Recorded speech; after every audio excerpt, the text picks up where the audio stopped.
changing a behavior or breaking a habit can be really difficult, but it's absolutely possible.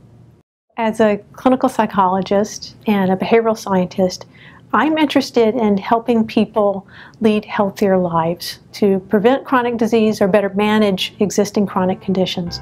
But what I like to tell a lot of my physician colleagues is that the goal of my work is to put as many of them out of business as possible, because we're helping people lead healthier lives and they don't need as much acute medical care. For more than 30 years, scientists at the Group Health Research Institute have been trying to help people lead healthier lives and developing health behavior change programs. I think we're probably best known for the work we've done in smoking cessation. Our early research in this area showed that phone-based counseling was an effective way to help people stop smoking, and that made treatment much more accessible to people.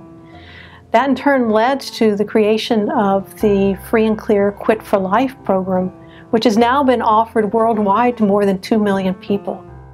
I'm motivated by a desire to help people reduce the pain and suffering that is caused by chronic disease. I've seen that firsthand with my own family members and my own friends. And so that's what motivates me to do the work that I do, to help people reduce their odds of having chronic disease, reduce their pain and suffering. Most people want to be healthy. They don't want to suffer. But they just need a little help getting motivated and sticking to their goals.